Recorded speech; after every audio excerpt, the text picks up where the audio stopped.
was an example of how you don't play funk guitar. In this 5-minute video, I want to break down for you a couple ways you can use the cage theory to come up with some more usable chord voicings when you're playing in that kind of style. The whole idea here with funk guitar is that you keep it light. You don't play anything that's not necessary. In that last example, I was playing full 5 or 6 note chords, and that's just too much sonic space to take up in a funk band. Usually in a funk group, there's at least 5 musicians in it, and if you're a guitarist by yourself, maybe that's useful, but even if there's just 2 horns, that can clutter it up too much, let alone keyboards, a second guitar player, and a really active bass line.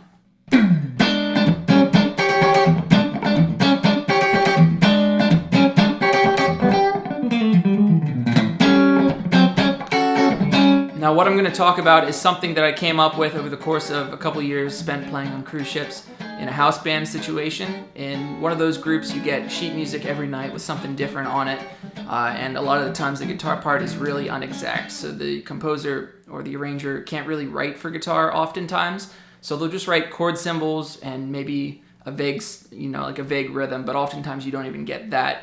In these groups, there are usually at least 7 members. I've worked with 9-piece bands and 11-piece bands as well. It usually consists of 3, 5, or 7 horns, keyboard, guitar, bass, drum set.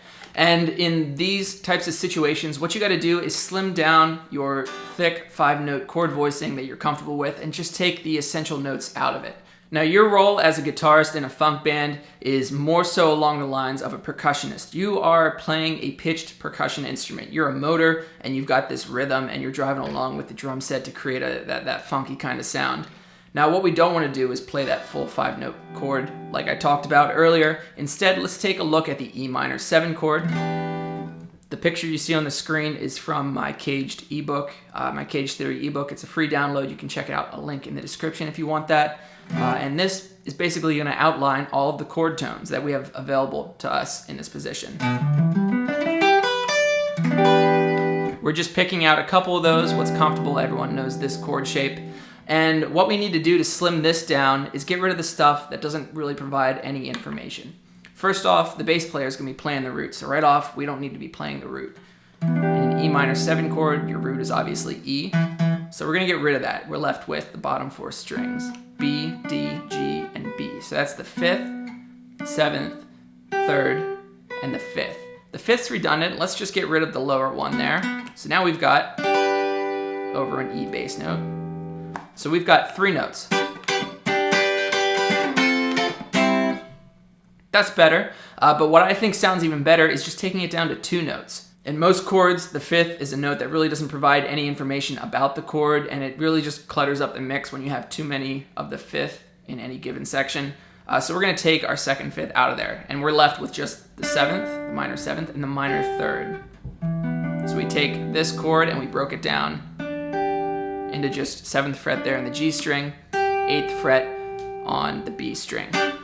So let's take a look at that chord progression from before. We've got E minor 7, D minor 7, and then E minor 7, A minor 7. We're just going to play the 3rd and the 7th on each chord.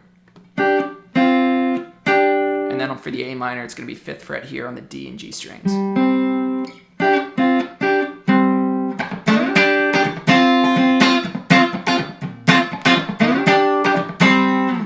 In a band with horns and keyboards and stuff, that's not going to get in anyone's way. That works great.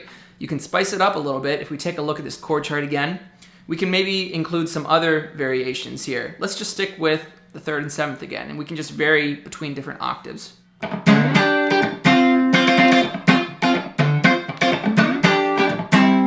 Now what you can do to make it even a little bit more interesting is start adding in other color tones of the chord. In funk music, it's often the 13th. That's like the first one you go to.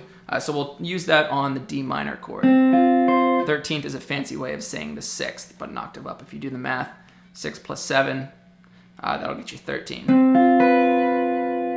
So the 13th is found by finding that upper 7th. This is on the D minor 7 chord, and we'll lower that by a half step.